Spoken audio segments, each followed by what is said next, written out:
Bismillahirrahmanirrahim. Assalamualaikum warahmatullahi wabarakatuh.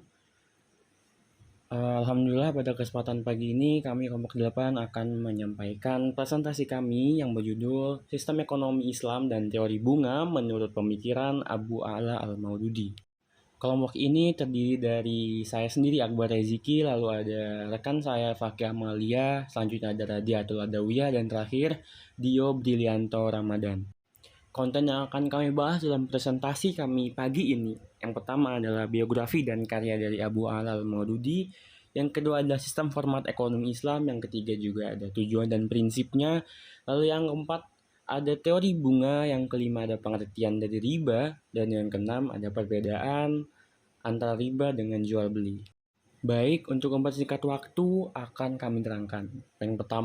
Konten yang pertama adalah biografi dari Abu A'la Al-Maududi. Abu A'la Al-Maududi atau disebut juga dengan Al-Maududi lahir pada 3 Rajab 1321 Hijriah atau 25 September 1903 Masehi di Aurangabad, sebuah kota yang terkenal di Hyderabad, sekarang Deccan, Delhi, India.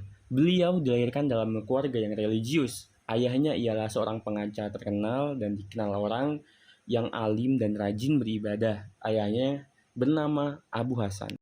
Selanjutnya, pendidikan dari Abu A'la Al-Maududi dimulai dari Madrasah Furqaniyah, sebuah sekolah menengah yang berusaha memperkenalkan sistem pendidikan pemikiran rasional Islam modern dan tradisional.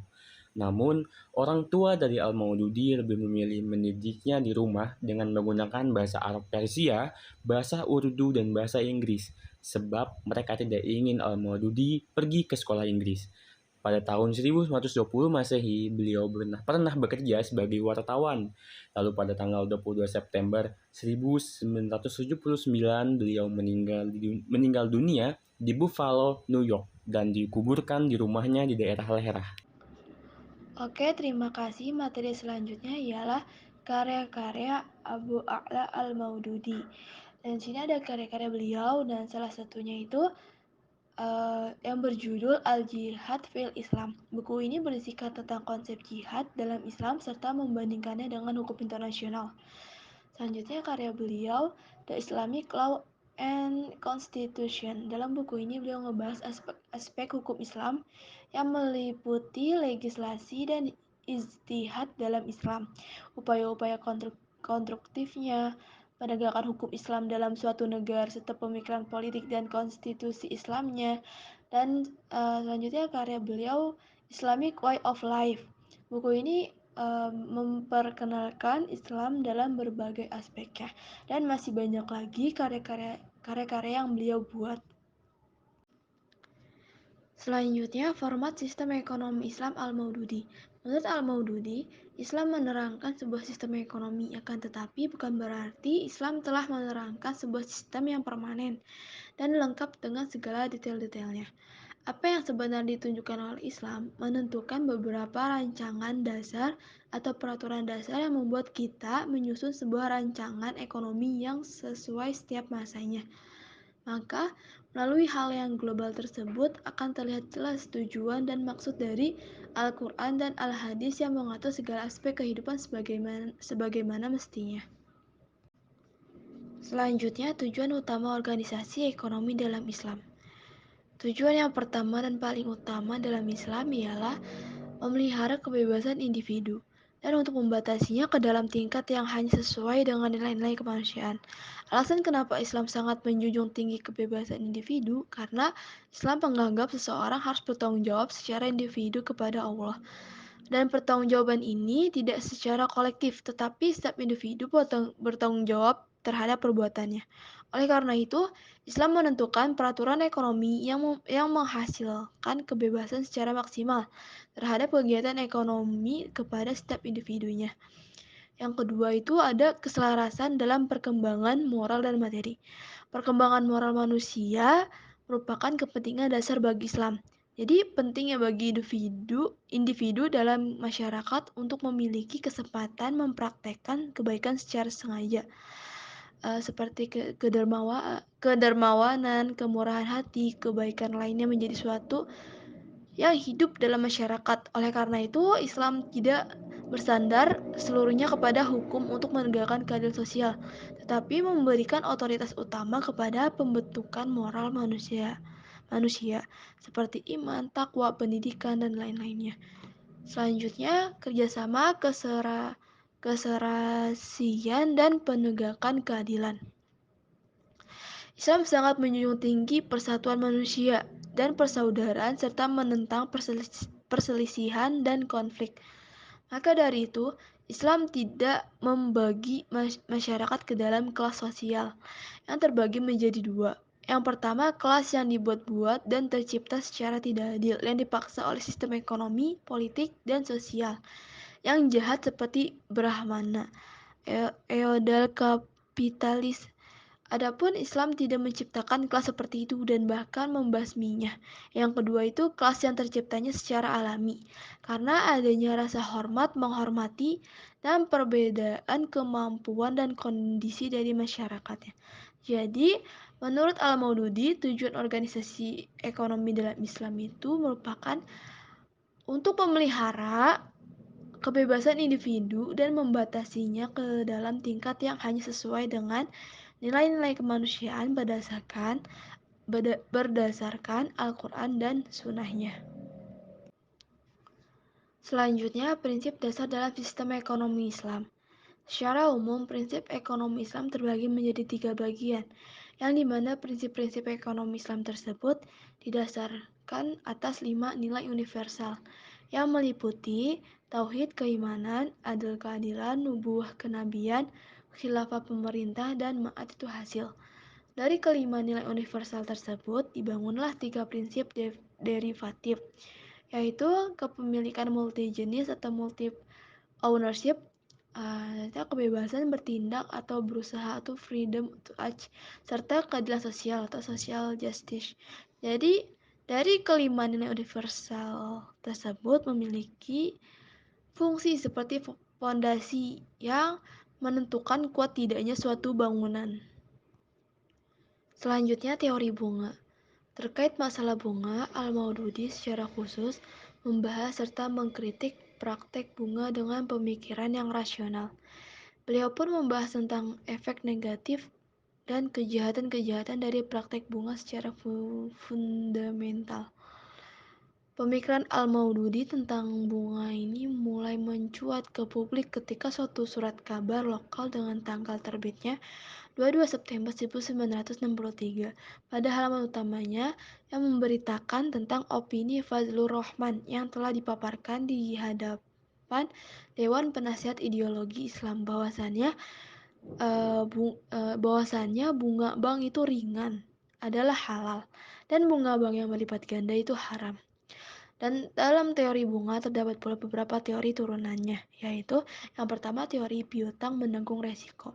Teori ini menegaskan bahwa krediturlah yang menanggung resiko karena meminjamkan modal bukannya si penghutang. Akan tetapi, jika si penghutang menggunakan modal yang dipinjamnya tersebut untuk kepuasan dirinya sendiri, maka ia harus membayar sewa yang berbentuk sebuah kompensasi dari penanggung resiko.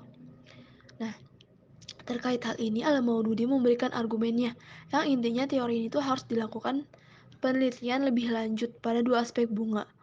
Yang pertama itu apakah bunga itu berposisi sebagai imbalan atas menahan diri ataukah imbalan atas bayaran sewa. Jadi kebenarannya adalah kreditur tersebut hanyalah meminjamkan sejumlah uang yang dinilai berlebih dari yang dibutuhkannya dan tidak digunakan pribadi. Menurut Al-Maududi, tidak bisa dikatakan imbalan karena posisi sang kreditur tuh tidak sedang menahan diri dari sesuatu. Jadi sewa juga hanya dikenakan pada barang-barang saja. Jika dikenakan pada makanan, emas, perak ataupun uang, maka tidak dapat dikenakan sewa dan posisi bunga tersebut sebagai bayaran sewa di sini tidak memiliki dasar. Selanjutnya, teori pinjaman memperoleh keuntungan. Teori ini menjelaskan bahwa waktu juga memiliki nilai atau harga seiring dengan meningkatnya atau bertambahnya periode waktu. Atau dengan pengertian lain itu yaitu dengan menunggu atau menahan diri dalam suatu periode waktu tertentu. Kreditur akan mendapatkan keuntungan dari modal yang ia pinjamkan. Bagi si kreditur ini saat ini meminjamkan modalnya, dia beranggapan bahwa dia memiliki harga tertentu yang akan ia gunakan untuk mendapatkan keuntungan. Maka menurut mereka tidak ada alasan mengapa mereka tidak boleh menikmati sebagian dari keuntungan peminjam. Mereka juga berpendapat bahwa kemungkinan naik turunnya waktu sejalan dengan nilai turunnya keuntungan dan tidak pula ada alasan mengapa mereka tidak boleh menetapkan harga sesuai dengan lamanya waktu. Jadi argumen dari Al-Maududi dalam hal ini itu bagaimana dan dari mana sumber informasi yang menyatakan bahwa kreditur dapat informasi kalau peminjam mengalami kerugian dengan investasi modal peminjamnya itu. Dan bagaimana pula kreditur mengetahui bahwa peminjam memperoleh keuntungan yang pasti. Sehingga dengan begitu kreditur menetapkan bagian keuntungan secara pasti yang ditarik per bulan atau per tahunnya. Dan di mana pendukung dari teori ini tidak mampu memberikan jawaban yang masuk akal dan memuaskan. Selanjutnya teori produktivitas modal. Uh, Jadi teori ini mengatakan bahwasannya modal dapat dikatakan sebagai produktif dan mempunyai daya upaya dalam menghasilkan barang yang lebih banyak daripada yang dihasilkan tanpa adanya modal di dalamnya. Pendapat lain mengatakan bahwa produktivitas modal sebagai jumlah yang diwariskan yang memungkinkan kreditur untuk menarik suatu imbalan atau berbentuk bunga atasnya. Terkait pendapat tentang teori ini, Abu A'la Al-Maududi menegaskan bahwa produktivitas yang melekat pada modal sangatlah tidak beralasan. Mengapa? Karena menurutnya modal hanya dapat produktif jika dikelola oleh SDM yang berkualitas dan kompeten dalam mendapatkan keuntungan dan digunakan untuk tujuan bisnis yang produktif, bukan konsumtif. Dan sangatlah tidak adil jika menerapkan bunga terhadap pinjaman di muka dalam jangka waktu di atas 10 tahun. Sedangkan besar keuntungan di masa yang akan datang tidak diketahui dengan pasti. Selanjutnya, yang keempat itu teori present value atau future value. Alasan teori ini itu keuntungan masa depan diragukan dan tidak pasti, keuntungan masa kini jelas dan pasti. Terus kepuasan keuntungan masa kini lebih bernilai karena mungkin tidak memiliki kepuasan seperti itu pada masa yang akan datang. Ya, dengan kenyataan yang seperti itu, barang-barang di masa kini menjadi lebih berharga dari barang-barang di masa yang akan datang. Jadi kesimpulannya, pinjaman di masa kini lebih tinggi nilainya daripada pinjaman di masa yang akan datang. Al-Maududi pun memberikan pertanyaannya, yaitu apakah sifat manusia benar-benar menganggap keinginan masa kini lebih penting daripada masa depan. Segala usaha manusia kini diarahkan untuk kehidupan masa depan yang lebih baik. Selanjutnya ada bunga kejahatan terhadap moral dan spiritual. Institusi bunga memiliki dampak negatif terhadap masalah psikologis. Ia dapat menanamkan kecintaan terhadap uang dan menumpukan kekayaan demi kepentingan pribadinya. Selain itu, bunga telah menjadikan manusia itu seorang yang maximizer, yaitu seseorang yang tidak pernah puas. Di samping itu juga, ia dapat melahirkan sikap yang asosial, antipati, atau ketamakan dan mewarisi kesengsaraan dengan berbagai cara. Selanjutnya, bunga kejahatan terhadap sosial budaya. Institusi bunga menyebabkan rasa kebencian dan egois yang merusak semangat mengabdi kepada masyarakat dan tidak membantu pertumbuhan masyarakat. Kepentingan orang-orang yang kaya dianggap bertentangan dengan kepentingan orang yang miskin. Masyarakat pun demikian tidak akan mencapai solidaritas untuk kesejahteraan dan cepat atau lambat akan mengalami perpecahan. Selanjutnya, bunga kejahatan terhadap ekonomi. Abu A'la berpendapat bahwa dampaknya akan negatif bagi masyarakat bila dipungutnya bunga pada sektor produktif. Yang pertama itu terakumulasinya modal secara sia-sia karena pemodal menahannya dengan harapan adanya kenaikan suku bunga. Selanjutnya dan yang kedua itu sikap tamak untuk menaikkan bunga yang lebih tinggi yang menyebabkan tidak disalurkannya dana yang seharusnya dikerjakan oleh pelaku bisnis dan dapat sangat cepat mempengaruhi kehancuran ekonomi. Yang ketiga itu modal tidak diinvestasikan ke dalam banyak perusahaan yang bermanfaat panjang dengan mengharapkan meningginya bunga di masa depan. Hal ini merupakan hambatan dalam pembangunan industri. Baiklah, berikutnya dengan saya Radetu Adawiyah yang akan meneruskan materi yaitu teori piutang menanggung resiko, di mana krediturlah yang menanggung resiko karena meminjamkan modal, bukannya si penghutang, akan tetapi jika si penghutang menggunakan modal yang dipinjaminya tersebut untuk kepuasan dirinya sendiri, maka ia harus membayar sewa yang adalah sebuah bentuk kompensasi dari penanggungan resiko.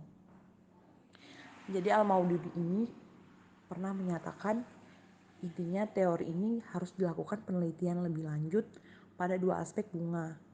Apakah bunga itu berposisi sebagai imbalan atas menahan diri atau keimbalan atas bayaran sewa. Selanjutnya ada teori pinjaman memperoleh keuntungan. Waktu juga memiliki nilai atau harga seiring dengan meningkatnya atau bertambahnya periode waktu. Dengan pengertian lain ini, yaitu menunggu atau menahan diri dalam suatu periode waktu tertentu. Kreditur akan mendapatkan keuntungan dari modal yang ia pinjamkan. Jadi argumen dari Al-Maududi juga mengatakan hal ini bagaimana dan dari mana sumber informasi yang menyatakan bahwa kreditur dapat informasi kalau peminjam mengalami kerugian dengan investasi modal peminjamnya itu, dan bagaimana pula kreditur mengetahui bahwa peminjam memperoleh keuntungan yang pasti sehingga dengan begitu kreditur menetapkan bagian keuntungan secara pasti yang ditarik per bulan atau per tahun. Selanjutnya itu ada teori produktivitas modal. Jadi teori ini mengatakan bahwasannya modal dapat dikatakan sebagai produktif dan mempunyai daya upaya dalam menghasilkan barang yang lebih banyak daripada yang dihasilkan tanpa adanya modal di dalamnya. Jadi pendapat lain juga mengatakan bahwa produktivitas modal sebagai jumlah yang diwariskan yang memungkinkan kreditur untuk menarik suatu imbalan atau berbentuk bunga atasnya. Jadi Abu Al-Maududi juga menegaskan bahwa produktivitas yang melekat pada modal sangatlah tidak beralasan. Teori selanjutnya yaitu teori present value lebih besar dari future value. Ada beberapa yang dijelaskan dalam teori ini. Yang pertama, keuntungan masa depan diragukan dan tidak pasti. Keuntungan masa kini jelas dan pasti. Yang kedua, kepuasan keuntungan masa kini lebih bernilai karena mungkin tidak memiliki kepuasan seperti itu pada masa yang akan datang. Yang ketiga, dengan kenyataan yang seperti itu, barang-barang di masa kini menjadi lebih berharga dari barang-barang di masa yang akan datang. Al-Maududi juga memberikan pernyataan yaitu apakah sifat manusia benar-benar menganggap keinginan masa kini lebih penting daripada masa depan. Baiklah, selanjutnya masuk ke topik yang kedua yaitu kejahatan bunga terhadap moral dan spiritual. Jadi bunga memiliki dampak negatif terhadap masalah psikologis. Ia dapat menanamkan kecintaannya terhadap uang dan menumpuk kekayaan demi kepentingan pribadi. Selain itu, bunga telah menjadikan manusia seseorang yang maximizer, yaitu seseorang yang tidak pernah puas. Di samping itu, ia dapat melahirkan sikap yang asosial, antipati, ketamakan, dan mewarisi kesengsaraan dengan berbagai cara. Selanjutnya, bunga kejahatan terhadap sosial budaya. Bunga membangkitkan kebencian dan perasaan egois, melemahkan semangat melayani masyarakat, dan tidak membantu masyarakat tumbuh atau pertumbuhan masyarakat. Kepentingan orang kaya bertentangan dengan kepentingan orang miskin. Masyarakat yang demikian tidak dapat mencapai solidaritas, kesejahteraan, dan cepat atau lambat akan mengalami perpecahan. Selanjutnya, bunga kejahatan terhadap ekonomi. Abu Ala al-Maududi berpendapat bahwa ketika sektor manufaktur meningkat, ada efek negatif pada masyarakat. Pertama, akumulasi modal yang sia-sia karena investor menahannya dengan harapan kenaikan suku bunga. Sikap keserakahan meningkatkan suku bunga yang lebih tinggi, menghasilkan pembayaran dana yang harus dilakukan pengusaha, yang dapat dengan cepat berkontribusi pada keruntuhan ekonomi. Ketiga, modal tidak diinvestasikan pada banyak perusahaan yang menguntungkan dalam jangka panjang untuk mengantisipasi peningkatan bunga di masa mendatang. Selanjutnya, pemahaman riba. Al-Arabi Al-Maliki menjelaskan dalam kitab Ahkam Al-Quran bahwa yang dimaksud dengan riba secara bahasa adalah penjumlahan. Riba secara konseptual adalah peningkatan kekayaan modal sebagai imbalan atas keterlambatan menurut Imam Qatadah. Jika seseorang menjual sesuatu pada saat jatuh tempo, jika telah jatuh tempo yang telah ditentukan tetapi tidak dapat membayarnya, maka harus ditambah. Selanjutnya, perbedaan jual beli dengan riba. Jual beli adalah suatu kegiatan di mana barang dipertukarkan dengan uang atau alat tukar yang nilainya ditentukan oleh penjual dan pembeli, di mana pembeli kemudian menerima barang dari penjual dengan harga yang telah ditentukannya. Barang-barang yang diperjualbelikan juga dapat berasal dari dari usaha penjual dan dari harta pribadi. Oleh karena itu, penetapan harga juga termasuk imbalan atas usaha penjual dalam pembuatan atau perolehan penyiapan barang tersebut, yaitu disebut juga sebagai keuntungan. Selanjutnya, yang terakhir, perbedaan jual beli dengan riba. Riba adalah orang yang memberikan atau meminjamkan modalnya kepada orang lain dan mengharapkan kelebihan atau tambahan kembali atas pinjaman tersebut berdasarkan apa yang telah ditetapkan dalam akad atau perjanjian sebelumnya, dengan kenaikan atau kelebihan tersebut menjadi imbalan atas modal yang dipinjam tersebut. Komposisi riba, yang pertama itu ada tambahan modal, yang kedua kredit waktu tambahan, yang terakhir selain disebutkan dalam bisnis. Kurang lebih itu saja pemaparan dari materi kami. Mohon maaf bila ada salah-salah kata ataupun ada yang kurang, bisa ditanyakan kembali. Terima kasih. Wassalamualaikum warahmatullahi wabarakatuh.